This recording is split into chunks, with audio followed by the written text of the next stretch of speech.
사람과 사이, 이것이 인간입니다. 이렇듯 사람은 인간으로 살도록 만들어진 존재라는 것입니다.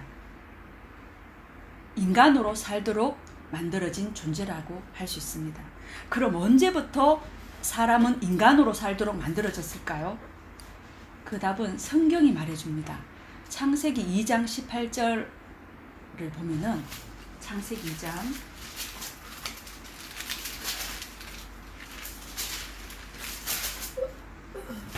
여호와 하나님이 이르시되 사람이 혼자 사는 것이 좋지 아니하니 내가 그를 위하여 돕는 배필을 지으리라 하시니라. 이러시고 난 뒤에 하나님께서 21절에 보면 여호와 하나님이 아담을 깊이 잠들게 하심에 그가 갈빗대 하나를 취하고 살로 채우시고 여호와 하나님이 아담에게서 취하신 그 갈빗대로 여자를 만드시고 그를 아담에게로 이끌어 오시니 아담이 이르되 이는 내 뼈 중에 뼈요 살 중에 살이라. 이것은 남자에게서 취하였은즉 여자라 부르리라 하니라. 아멘. 이것이 인간론입니다. 우리가 신론이 있고 인간론이 있고 기독론이 있는데 인간론을 펼친 모든 학자들이 이 말씀을 중심으로 해서 인간론을 펼쳤다는 것입니다. 요즘은 애완견을 반려견이라고 하지만 사람을 도울 수 있는 것은 사람밖에 없습니다. 창세기 2장 20절에 보면은 아담이 모든 가축과 모든 새와 들의 모든 짐승에게 이름을 지어 주었는데 그 이름 중에 돕는 배필이라는 이름을 못 찾았다는 거예요. 코끼리도 있고 사자도 있고 호랑이도 있고 뱀도 있고 뭐 참새도 있고 다 이름을 지어줬는데 돕는 배필이라는 이름을 지어주지 못했다는 겁니다. 그 돕는 배필이라는 말을 찾아보면요, 에제르라는 말하고 에제르 그 다음에 페네게토가 합쳐진 말이랍니다. 에제르는 뭐냐면은 헬퍼예요. 돕는 자. 그 페네게토는 뭐냐면은 그와 동등한, 그에게 적합한, 그에게 상응하는 이런 의미를 담고 있습니다. 돕는 배필이라는 말에. 근데 여기서 에제르라는 히브리어가 헬라어로 바뀌면 어떻게 됐냐면은 파라크레토스입니다. 이 단어를 사용한 성경을 한 군데 찾아봤습니다. 요한복음 14장 16절에서 18절입니다.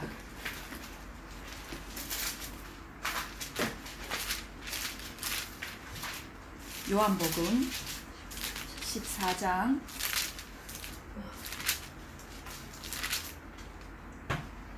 16절에서 18절 제가 읽겠습니다. 내가 아버지께 구하겠으니 그가 또 다른 보혜사를 너희에게 주사 영원토록 너희와 함께 있게 하리니 그는 진리의 영이라. 세상은 능히 그를 받지 못하나니 이는 그를 보지도 못하고 알지도 못함이라. 그러나 너희는 그를 아나니 그는 너희와 함께 거하심이요 또 너희 속에 계시겠습니다. 내가 너희를 고아와 같이 버려두지 아니하고 너희에게로 오리라. 아멘. 자, 여기에서 사용한 보혜사라는 말이 헬라어로 파라크레토스에서 유래된 말입니다. 제가 이걸 어디서 찾았냐면 네이버 지식 검색에서 찾은 거예요. 네이버 지식 백화를 참조했습니다. 자, 이 뜻이 뭐냐면은 변호사, 중재자, 협조자, 즉 보호하고 지켜주는 자를 의미합니다. 우리를 도우시는 하나님은 자기의 형상대로 지으신 사람을 통하여 말씀하시고 도움의 손길을 펴신다는 것을 기억하시기 바랍니다. 또한 사람을 통하여 책망도 하시고 사람을 통하여 당신의 뜻을 전달하는 사실을 기억하시기 바랍니다. 이런 사실을 알지 못하면 많은 사람들은 이런 고백을 합니다. There is not God. There is no God. 하나님은 없다. 시편 53편 1절을 읽어보면요, 어리석은 자는 자기 마음에 말하기를 하나님이 없다 하였도다. 그들은 부패하고 가증한 악을 행하였으니 선을 행하는 자가 하나도 없다. 사람을 통하여서 나타나시는 하나님을 알지 못하면 어리석은 자가 되고 맙니다. 하나님께서 사람을 만나시는 보편적인 방법은 사람을 사용하신다는 사실입니다. 할렐루야, 아멘. 우리가 너무도 잘 아는 성경의 요절인데요. 요한복음 1장 14절 보면 말씀이 육신이 되어 우리 가운데 거하심에, 이 말을 제가 쉽게 한번 해보겠습니다. 말씀이 사람이 되어 우리와 함께 살고 있음에, 그래도 나는 왠지 임마누엘, 곧 하나님이 우리와 함께 하신다라는 말이 믿어지지 않는다면 어떻게 하면 좋을까요? 성경은 우리에게 길을 가르쳐 줍니다. 마태복음 5장 8절에 보면 마음이 청결한 자는 복이 있나니 그들이 하나님을 볼 것이요. 여기서 마음이 청결한 자는, 킹 제임스 성경에 보면은 마음이 순결한 자는 이렇게 나와 있어요. 자, 마음이 순결한 자는 하나님을 볼 것이라 했는데, 어떤 마음이면 순결한 마음이고 어떠한 마음이면 청결한 마음일까? 자, 하나님은 어떤 마음을 청결한 마음이라 하실까? 묵상하는 중에 하나님께서 마태복음 5장 3절을 기억나게 해주셨어요. 마태복음 5장 3절. 자, 천국에 들어가는 마음이면 순결한 마음이 아닐까 생각했습니다. 천국에 들어가는 마음이면 청결한 마음이 아닐까. 자, 이 마음은 어떤 마음일까요? 네, 마음이 가난한 자입니다. 마음이 가난한 자가 마음이 청결한 자이고 마음이 순결한 자입니다. 가난한 마음을 가진 자는 하나님을 볼 것이다, 이렇게 말해놨습니다. 자, 그러면 우리 이 가난한 마음으로 야곱에게로 가보겠습니다. 이제 본문 시작합니다. 걱정하지 마세요. 짧습니다. 32장 1절을 한번 보겠습니다. 창세기 32장 1절. 자, 여기 보면 야곱이 길을 가는데 하나님의 사자들이 그를 만난지라. 자, 하나님의 사자라 그러면은 천사라고 많이 번역이 되어 있는데, 자, 우리 좀 전에 얘기 들었으니까, 자, 뭐죠? 회사? 하나님의 사자들이 나오는데 천사들이라고 하지만 우리는 아까 좀 전에 사람을 통하여서 하나님 만나 주신다고 했기 때문에, 자, 그들을 볼 때 야곱이 뭐라고 말했냐면 하나님의 군대라고 불렀습니다. 이 말은 한두 사람이 아니라 큰 무리라는 말이겠죠. 큰 무리의 사람들을 만났는데 야곱이 하나님의 군대를 만났다라고 이렇게 얘기하고 있습니다. 야곱이 지금 라반과 헤어지고 가나안으로 가는 길에 하나님은 야곱에게 도울 자들을 만나게 해주셨는데, 마하나임, 곧 하나님의 군대, 군인들을 만나는 만남의 축복을 허락하셨습니다. 이 야곱의 이야기지 나의 얘기가 아니잖아. 지금 나의 마음이, 우리의 마음이 가난하다면 반드시 하나님은 성령으로 말씀하실 것입니다. 어떻게 말씀하시냐? 이사야서 45장 4절에서 6절입니다. 자, 우리 황선희 목사님 봉독해 주시겠습니다. 이사야서 45장 4절에서 6절 시작. 내가 나의 종 야곱, 내가 택한 자 이스라엘 곧 너를 위하여 내 이름을 불러 너는 나를 알지 못하였을지라도 내게 칭호를 주었노라. 나는 여호와라. 나 외에 다른 이가 없나니 나밖에 신이 없느니라. 너는 나를 알지 못하였을지라도 나는 내 띠를 동일 것이요. 해 뜨는 곳에서 해 뜨는 곳에서든지 지는 곳에든지 나밖에 다를 이가 없는 줄을 알게 하리라. 나는 여호와라. 다른 이가 없느니라. 아멘. 네. 예, 우리는 알지 못한다 그랬어요. 왜냐하면 마음이 가난하지 않기 때문에 하나님을 볼 수가 없어요. 마음이 청결하지 못하기 때문에 하나님을 보지 못해요. 그 말은 내 마음이 가난하지 못함에 하나님을 볼 수 없어도 너는 나를 알지 못하나, 너는 나를 알지 못하였을지라도 내가 너를 안다는 거예요. 내가 너를 알고 있다. 우리 앞서 하나님의 군대를 준비하실 주님을 찬양합니다. 아멘. 아멘. 3절에 보면은 야곱이 세일 땅 에돔 들에 있는 형 에서에게로 자기보다 앞서 사자들을 보내매. 자기 앞서서 누구를 보냈다는 거죠? 사람을 보냈다는 거죠. 자기 형 에서를 먼저 만나려고 준비하는 야곱의 마음을 볼 수 있습니다. 아버지 집에 들어가려면 야곱은 반드시 에서와의 관계가 정리되어야 하기 때문입니다. 이것이 순서이기 때문입니다. 야곱은 20년 전에 무슨 일이 있었냐 하면 에서의 장자가 받을 축복을 속임이라는 방법으로 가로챈 적이 있기 때문에 그 적대적인 감정 정리가 먼저 되어야 하고, 형에게 용서를 받아야만 무사히 아버지 집으로 들어갈 수가 있지 않겠습니까? 우리도 마찬가지입니다. 마음에 걸림이 있는 사람이 있다면 언제나 목에 가시가 박힌 것처럼 부자연스러운 일상생활이 반복되는 것입니다. 우리는 이 말씀을 들었으니 우리의 관계를 잘 살피시는 은혜가 있기를 주의 이름으로 축복합니다. 아멘. 아멘. 야곱은 형 에서의 악 감정을 풀기 위해서 종들을 보내면서 예물을 준비합니다. 14절에서 15절 보면 정성을 다한 흔적이 보입니다. 암염소를 200마리, 순염소를 20마리, 암양이 200마리, 순양이 20마리, 그 다음에 전나는 낙타 30마리, 그리고 그 새끼, 암소가 40이요, 황소 10, 암나귀 10, 그리고 그 새끼 나귀가 10마리. 이렇게 아주 이 욕심쟁이 야곱 예물을 이렇게 정성껏 준비했는데, 이런 예물을 준비하면서도 야곱의 마음이 편치 않아 보입니다. 왜냐하면은 6절 7절에 보면, 우리 본문을 읽지 않았기 때문에 제가 읽어드리겠습니다.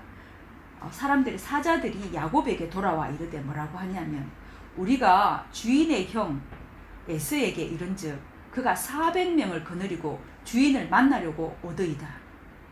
이렇게 이 말을 들은 야곱이 어떻게 됐냐면, 심히 두렵고 답답하여서 자기와 함께한 동행자와 양과 소와 낙타를 두 떼로 나누고 이르되 에서가 와서 한 떼를 치면 남은 한 떼는 피하리라. 얼마나 두렵고 답답하고 가슴이 진짜 요즘 말로 심장이 쫄깃쫄깃했으면 지금 야곱이 이런 어떤 인간적인 전략을 펴놓았겠습니까? 근데 뭐 이렇게까지 할 건 뭐 있나? 지금 현재는 다릅니다. 왜냐하면 고대 시대의 전쟁을 제가 살펴보니까요, 씨를 말리는 전쟁이기 때문에 씨를 온 가족을 몰살시켜버리고 남자는 다 죽여버리는 거예요. 씨를 말려버린답니다. 씨를 말리는 전쟁이기 때문에 가장으로서 엄청난 심적인 눌림이 있었을 것입니다. 그래서 가축들을 두 떼로 나누어서 간격을 띄워가지고 강을 건너게 하는 것은 한 떼가 습격을 당하더라도 한 떼는 건지겠다는 계산을 한 것입니다. 아주 약삭 빠르고 아직도 야망이 꿈틀거리는 인간의 자연스러운 모습입니다. 자, 이러한 때를 인생 가운데 맞닥뜨리게 되면 여러분은 어떤 선택을 하실 것 같습니까? 자, 우리 예수님 같으면 어떻게 하셨을까요? 만약 예수님 같으면 이렇게 하셨을 것 같아요. 나를 따르라. 나를 따르라. 그래서 제일 먼저 십자가에 가셨잖아요. 그래서 나를 따르라. 너희도 자기를 부인하고 자기 십자가를 지고 나를 따라오너라. 예수가 원하는 사람은 다른 사람이 아닙니다. 자기와 엄마 뱃속에서부터 쌍둥이였던 야곱입니다. 그런 야곱은 다른 선택을 했습니다. 22절에서 24절 보면 밤에 일어나 두 아내와 두 여종과 11아들을 인도하여 약복 나루를 건너게 할세. 그들을 인도하여 시내를 건너가게 하며 그의 소유도 건너가게 하고, 야곱은 홀로 남았더니 어떤 사람이 날이 새도록 야곱과 씨름하다가. 여러 가지 복잡하게 섞인 영혼 속에 최고의 위기가 찾아오면은 인간은 자신을 실현하는 마음이 죽든지 아니면은 하나님을 믿는 믿음이 죽어야 합니다. 둘 중에 하나는 죽어야 합니다.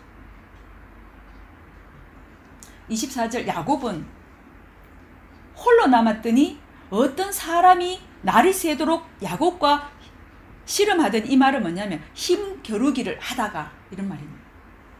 야곱이 그 밤에 한 사람을 만나서 밤새도록 치고받고 싸움을 했다는 것입니다. 이건 실제입니다. 그냥 혼자서 막 이렇게 영을 썼다는 게 아니라 한 사람이 나타나서 그 사람과 치고받고 싸움을 했다는 것입니다. 그 싸움을 누가 먼저 걸었는지는 나와 있지 않습니다. 아마 그 사람이 먼저 싸움을 걸었겠죠. 그런데 야곱은 30절에 보면은 이렇게 간증하고 있습니다. 야곱이 그곳 이름을 브네일이라 하였으니 그가 이르기를 내가 하나님과 대면하여 보았으나 내 생명이 보존되었다. 분명히 한 사람과 싸웠다고 했는데 야곱이 마지막 간증은 뭐냐면 내가 하나님을 대면하여 보았으나, 한 사람을 만났는데 하나님을 만났다고 고백하고 있습니다. 자, 28절 보면은요, 뭐라고 말을 하냐면 그가 이르되, 누굽니까? 한 사람이 말을 했습니다. 그가 이르되 너의 이름을 다시는 야곱이라 부를 것이 아니다. 이스라엘이라 부를 것이니, 이스라엘 뜻이 뭐냐면 네가 하나님과 또 사람들과 겨루어 이겼다. 저는 놀라운 걸 발견했습니다. 하나님 놀라운 걸 발견하게 하셨습니다. 저는 이때까지 창세기 이 말씀을 들으면서 이런 말씀인 줄을 몰랐습니다. 뭐냐 하면 한 사람과 싸우는데 그 사람과 하나님과 겨루었다는 것입니다. 한 사람과 싸웠는데 한 사람과 및 하나님과 겨루었다는 것입니다. 놀라운 발견입니다. 한 번도 저는 이런 말을 들어본 적이 없습니다. 그렇습니다. 하나님은 어디 계시는가요? 성령으로 우리 몸을 당신의 거주지 삼으시고 우리의 생각과 마음을 주관하시며 우리 몸을 성전 삼고 계시다는 것입니다. 그러므로 우리는 사람을 대할 때 부지 중에 하나님을 대면할 수 있다는 가난한 마음을 늘상 간직할 필요가 있습니다.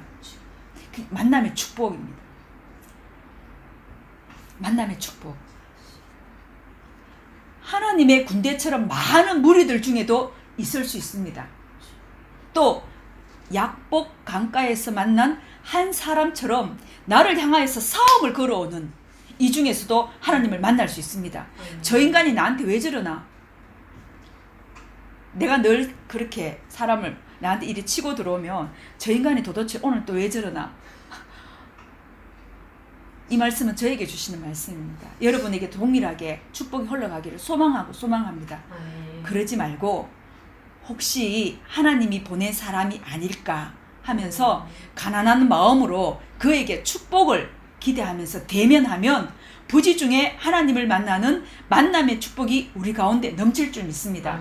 이 말씀은요, 한자도 아니라 제가 섞는 글이 아니라 하나님께서 주시는 영감 가운데서 그대로 치고 보니까 이 말씀이었어요. 그 나에게 주시는 말씀입니다.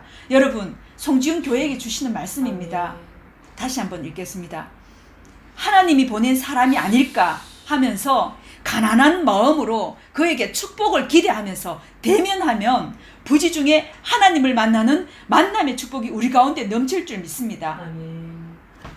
여러분, 이런 복이 저와 여러분 가운데, 여러분의 가정 가운데, 여러분의 일터 가운데, 여러분이 만나는 모든 사람들 가운데에서 숨어 계시는 하나님,